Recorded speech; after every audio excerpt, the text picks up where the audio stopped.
നമസ്തേ. പലപ്പോഴും സൊസൈറ്റിയായിട്ട് ഇഴുകിച്ചേരാനായിട്ട് സാധിക്കുന്നില്ല, ക്രൗഡുമായിട്ട് fit in ആകാനായിട്ട് സാധിക്കുന്നില്ല, ആൾക്കൂട്ടത്തിനൊത്ത് ഒഴുകാനായിട്ട് സാധിക്കുന്നില്ല. കുടുംബക്കാരോ ബന്ധുക്കളോ അല്ലെങ്കിൽ സറൗണ്ടിങ്സ് എൻവയോൺമെന്റിലുള്ള മറ്റു വ്യക്തികളുമായിട്ട് അങ്ങ് ഫ്രീ ആയിട്ട് മിങ്കിൾ ചെയ്യാനായിട്ട് സാധിക്കുന്നില്ല. കാരണം അവരുടെ ആ ഒരു പാറ്റേണിനൊത്ത്, ആ ഒരു താളത്തിനൊത്ത്, ആ ഒരു ഫ്ലോ അല്ലെങ്കിൽ ഒഴുക്കിനൊത്ത് പോകാനായിട്ട് സാധിക്കുന്നില്ല. ഇത് എക്സ്ട്രീം ഇൻട്രോവേർഷൻ ഉള്ള ആൾക്കാർക്ക് ചിലപ്പോൾ ഇങ്ങനെ ഉണ്ടാകും. പക്ഷേ സാധാരണഗതിയിൽ ഒരു ആക്ടർ ആകാനായിട്ട് സാധിക്കുന്നില്ല, ഒരു കോപ്പി ആകാനായിട്ട് സാധിക്കുന്നില്ല.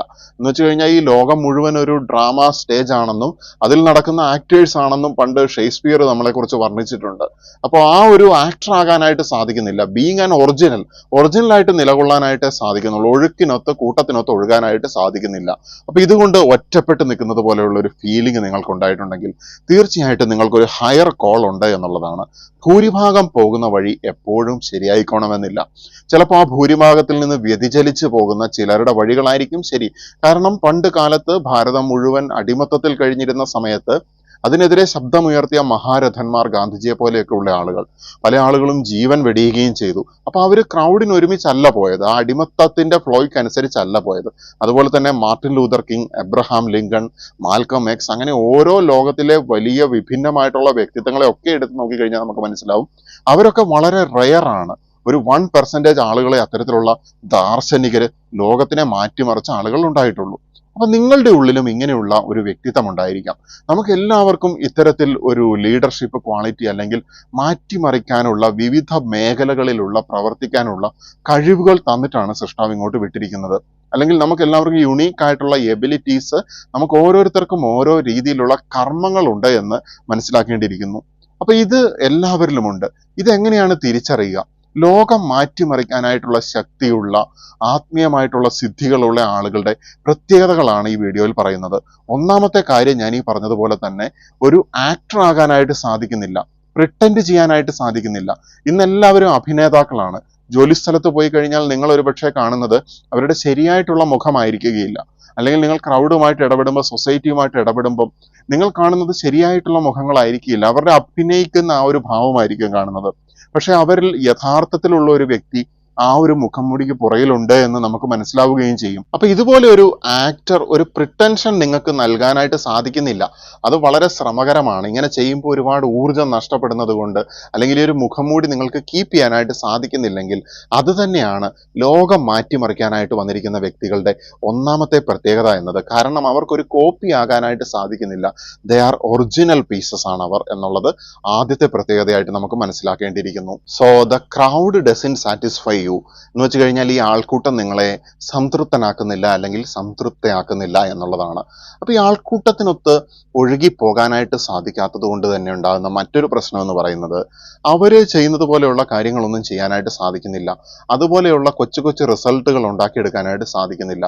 കാരണം വലിയ കാര്യങ്ങൾ ചെയ്യണമെന്നാണ് ഉള്ളിൽ കിടക്കുന്ന ആഗ്രഹം എന്നുള്ളത്. അപ്പൊ ഈ വലിയ കാര്യങ്ങൾ സാധിക്കാത്തത് കൊണ്ട് തന്നെ ഒരു അൺപ്രൊഡക്റ്റീവ് ആയിട്ടുള്ള അവസ്ഥ ടെമ്പററി ആയിട്ട് ഫീൽ ചെയ്തേക്കാം. അതുപോലെ തന്നെ ഇതിനോട് ഫിറ്റ് ഇൻ ചെയ്ത് ഈ സൊസൈറ്റിയോടൊത്ത് ഒഴുകാൻ സാധിക്കാത്തത് കൊണ്ട് തന്നെ ചിലപ്പോൾ നിങ്ങൾക്ക് തോന്നിയേക്കാം, എന്തുകൊണ്ടാണ് എൻ്റെ ജീവിതം ഇത്ര ടഫായിട്ട് മാറുന്നത്? ഈ ടഫ്നെസ് പതിയെ പതിയെ കൂടിക്കൂടി വരും. എന്ന് വെച്ച് കഴിഞ്ഞാൽ എങ്ങനെയെങ്കിലും ഇതിനോടൊത്ത് ഒഴുകി പ്രവർത്തിച്ച് പോകാമെന്ന് വിചാരിക്കുന്ന സമയത്തൊക്കെ വൻ തിരിച്ചടികളായിരിക്കും പ്രപഞ്ചം നിങ്ങൾക്ക് നൽകാനായിട്ട് പോകുന്നത്. ഈ തിരിച്ചടികൾ കിട്ടുന്ന സമയത്ത് പലപ്പോഴും നിങ്ങൾ ചിന്തിക്കും, എന്തുകൊണ്ട് എനിക്ക് മാത്രം ഇങ്ങനെ സംഭവിക്കുന്നു? അവർക്കൊക്കെ പെട്ടെന്ന് ജോലി കിട്ടി, പണമുണ്ടായി, വിദേശത്ത് പോയി, അല്ലെങ്കിൽ ഗവൺമെന്റ് ജോലി കിട്ടി, അവരുടെ ബിസിനസ് വളരെയധികം ഫ്ലറിഷ് ചെയ്തു. ബട്ട് എനിക്ക് എല്ലാ കഴിവുകളും ഉണ്ട്, അവരെക്കാളും മെച്ചപ്പെട്ട രീതിയിൽ ചിന്തിക്കാനും സാധിക്കുന്നുണ്ട്, അവരെക്കാളും കൂടുതൽ കോൺഫിഡൻസ് ഉണ്ട്. പക്ഷേ എനിക്ക് കാര്യങ്ങളിലേക്ക് എക്സിക്യൂട്ട് ചെയ്യാൻ, അല്ലെങ്കിൽ ഇറങ്ങിക്കഴിഞ്ഞാൽ തന്നെ അത് മുന്നോട്ട് കൊണ്ടുപോകാനോ സാധിക്കുന്നില്ല. ആർക്കും ഉണ്ടാകാത്ത രീതിയിലുള്ള തിരിച്ചടികൾ എനിക്ക് മാത്രം ഉണ്ടായിക്കൊണ്ടിരിക്കുകയാണ്. അപ്പൊ ഇങ്ങനെയുള്ള ചിന്ത വരുന്ന സമയത്ത് മനസ്സിലാക്കേണ്ടിയിരിക്കുന്നു, you have to dig deep into your soul. അതായത് നിങ്ങളുടെ ആത്മാവിലേക്ക് നിങ്ങൾ ആഴത്തിൽ കുഴിച്ചു പോകേണ്ടിയിരിക്കുന്നു നിധി കണ്ടെത്താനായിട്ട്. അപ്പൊ ആ സമയത്ത് പ്രപഞ്ചം നിങ്ങളെ ബ്ലോക്ക് ചെയ്യുകയാണ്. ചെറിയ ചെറിയ കാര്യങ്ങൾ ചിലപ്പോൾ നിങ്ങൾക്ക് സാധ്യമായിക്കൊള്ളണമെന്നില്ല. പക്ഷെ പതിയെ പതിയെ നിങ്ങൾ ആ വഴി, നിങ്ങളുടെ യഥാർത്ഥ കർമ്മത്തിന്റെ പർപ്പസിന്റെ വഴി നിങ്ങളിലേക്ക് തുറന്നു വരികയും, അത് നിങ്ങൾ വൺസ് റിയലൈസ് ചെയ്ത് കഴിഞ്ഞാൽ നിങ്ങൾ പതിയെ പതിയെ മറ്റുള്ളവർക്ക് കയറാൻ പറ്റുന്നതിനേക്കാളും വലുതായിട്ടുള്ള ആ മല, യുണീക്ക് ആയിട്ടുള്ള കാര്യം നിങ്ങൾക്ക് സാധിച്ചെടുക്കാനും കഴിയുകയാണ്. ആനന്ദ് അംബാനിയുടെ വിവാഹവും മറ്റു കാര്യങ്ങളും ഒക്കെ ഈയിടെ സോഷ്യൽ മീഡിയകളിലൊക്കെ നിറഞ്ഞു നിൽക്കുന്നത് നിങ്ങൾ ശ്രദ്ധിച്ചിട്ടുണ്ടായിരിക്കും. ആനന്ദ് അംബാനി ഒരു ഇന്റർവ്യൂവിൽ പറയുന്ന ഒരു കാര്യമുണ്ട്. അദ്ദേഹത്തിന്റെ അച്ഛൻ അദ്ദേഹത്തിന് കൊടുത്ത ഉപദേശങ്ങളിലൊന്ന്, അതായത് നമുക്ക് ചെയ്യാൻ പറ്റുന്ന കാര്യങ്ങൾ എന്താണോ അത് ഫുൾ ഡിവോട്ടായിട്ട് അർപ്പണബോധത്തോടു കൂടി കഠിനാധ്വാനം ചെയ്യുന്ന സമയത്താണ് വിജയമുണ്ടാവുക എന്നുള്ളത്. അത് ചെയ്തുകൊണ്ടേയിരിക്കുക, ഫൈനലി നമുക്ക് വിജയം എത്തിച്ചേരും എന്നുള്ളതാണ്. സോ അങ്ങനെ ചെയ്യണമെങ്കിൽ നമ്മൾ നമ്മുടെ കർമ്മം, നമ്മുടെ താല്പര്യം, നമ്മൾക്ക് ഏറ്റവും നമ്മുടെ ഉള്ളിൽ എൻകോഡ് ചെയ്തിരിക്കുന്ന അല്ലെങ്കിൽ പ്രോഗ്രാം ചെയ്തിരിക്കുന്ന ആ ഒരു അവസ്ഥ, ആ ഒരു വർക്ക്, കർമ്മം എന്താണെന്ന് നമ്മൾ കണ്ടെത്തേണ്ടിയിരിക്കുന്നു. അപ്പൊ അത് വൺസ് റിയലൈസ് ചെയ്ത് കഴിഞ്ഞിട്ടുണ്ടെങ്കിൽ വലിയ കാര്യങ്ങൾ ചെയ്യാനായിട്ട് സാധിക്കും. ഈ പറഞ്ഞ വ്യക്തികളെയൊക്കെ നോക്കിയാൽ അറിയാം, വലിയ വലിയ കാര്യങ്ങളാണ് ആ അച്ഛനും മകനും ഒക്കെ ചെയ്തുകൊണ്ടിരിക്കുന്നത്. ബിസിനസ് ആണെങ്കിലും അല്ലെങ്കിൽ വലിയ വന്യജീവികളെ സംരക്ഷിക്കുന്ന കാര്യത്തിലും ഒക്കെ വളരെ ഇന്നോവേറ്റീവ് ആയിട്ടുള്ള കാര്യങ്ങൾ അവർക്ക് ചെയ്യാനായിട്ട് സാധിക്കുന്നു. അവർ വലിയ പ്രൊജക്റ്റുകൾ പ്ലാൻ ചെയ്യുന്നു. തീർച്ചയായിട്ടും സാധാരണ ഒരു ബാക്ക്ഗ്രൗണ്ടിൽ നിന്ന് വന്ന ആളാണ് അദ്ദേഹത്തിന്റെ ഗ്രാൻഡ് ഫാദർ എന്ന് പറയുന്നത്. അപ്പോൾ നമ്മൾ മനസ്സിലാക്കേണ്ട ഒരു കാര്യം, എല്ലാവരുടെ ഉള്ളിൽ ഈ പൊട്ടൻഷ്യൽ ഉണ്ട്. പക്ഷെ നമ്മൾ അത് ആരും തിരിച്ചറിയുന്നില്ല, ഉപയോഗിക്കുന്നില്ല. ഇനി ആരെങ്കിലും അത് പറഞ്ഞു തരികയാണെങ്കിൽ, ആരെങ്കിലും അത് ഉപയോഗിക്കാൻ ശ്രമിക്കുകയാണെങ്കിൽ അവരെയൊക്കെ ഏകരൂപവൽക്കരണത്തിന്റെ ഭാഗമായിട്ട് സാധാരണത്വത്തിലേക്ക് അടിച്ചമർത്താനാണ് നമ്മുടെ സമൂഹം ശ്രമിച്ചുകൊണ്ടിരിക്കുന്നത്. പക്ഷേ അതിനെ മറികടക്കാനായിട്ട് സാധിച്ചിട്ടുണ്ടെങ്കിൽ വലിയ കാര്യങ്ങൾ ചെയ്യാനായിട്ട് സാധിക്കും. അപ്പൊ ഏറ്റവും വലിയ വിഷമങ്ങൾ വരുന്നത് ഡീപ്പായിട്ട് ഡിഗ് ചെയ്യാനും നിങ്ങളുടെ ഉള്ളിലെ ഈ ഒരു സോൾ അല്ലെങ്കിൽ നിങ്ങളാകുന്ന വ്യക്തിത്വത്തിനെ ശരിക്കും ഉടച്ചു വാർക്കുക അല്ലെങ്കിൽ ഉരുക്കിയെടുക്കുകയാണ്. കൊല്ലന്റെ ആലയിലെ ഉല പോലെ അത് പഴുത്തിരിക്കുന്ന സമയത്താണ് അവിടേക്ക് ഈ ഊർജം, ദൈവികമായിട്ടുള്ള ഊർജം ഒഴുകിയിറങ്ങി വരുന്നതും നിങ്ങളെ ഒരു ഉപകരണം എന്ന കണക്കെ വലിയ പർപ്പസുകൾക്ക് വേണ്ടി ക്രിയേറ്റർ ഉപയോഗിക്കുകയും ചെയ്യുന്ന അത്ഭുതകരമായിട്ടുള്ള കാഴ്ച വിറ്റ്നസ് ചെയ്യാൻ സാധിക്കുന്നതും. നിങ്ങൾ പോലും കണ്ടിട്ടില്ലാത്ത ആളുകളുടെ ജീവിതത്തിൽ ഇൻഫ്ലുവൻസ് ചെയ്യാനും, അത് അവിടേക്ക് കയറി ചെന്ന അഭിപ്രായം പറഞ്ഞുകൊണ്ടല്ല, മറിച്ച് നിങ്ങൾ പോലും അറിയാതെ നിങ്ങൾ മറ്റുള്ളവരുടെ ജീവിതത്തിൽ ഒരു വെളിച്ചമാകാനും ഒരു സപ്പോർട്ടാകാനും സാധിക്കും എന്നുള്ളതാണ്.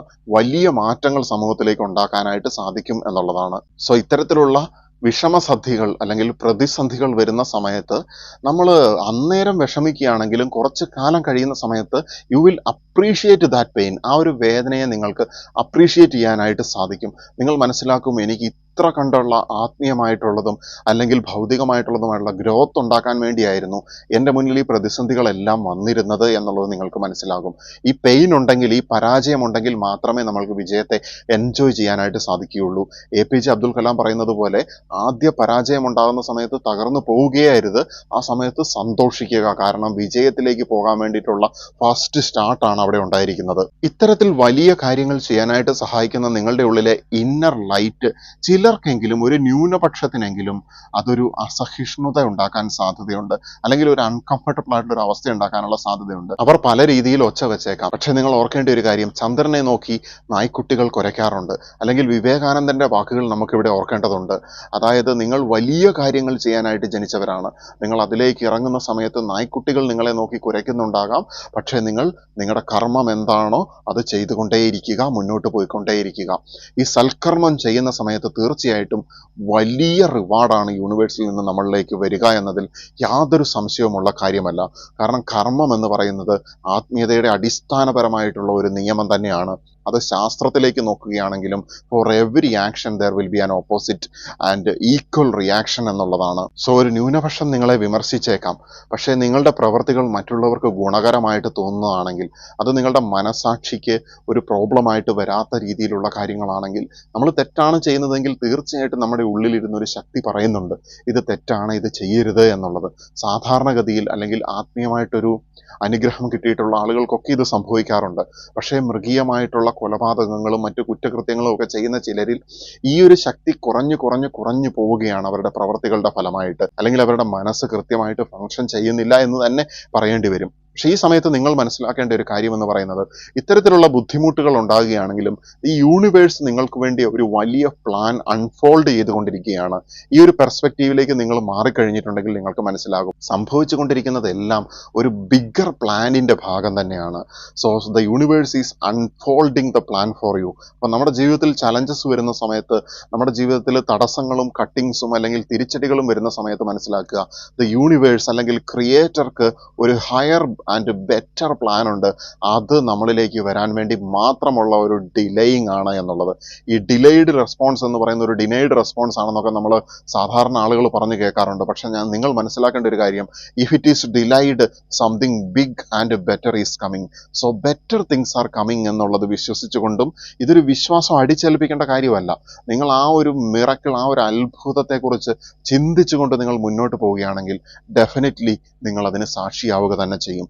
സോ നമ്മൾ ഒരുമിച്ച് സാക്ഷിയാവുകയാണ്, നിങ്ങളോടൊപ്പം നമ്മൾ എല്ലാവരും ഒരുമിച്ച് നിൽക്കുന്നുണ്ട് എന്നുള്ളതും കൂടി മനസ്സിലാക്കേണ്ടിയിരിക്കുന്നു. ഞാൻ കൂടുതൽ ദീർഘിപ്പിക്കാതെ നിർത്തുകയാണ്. നമസ്തേ.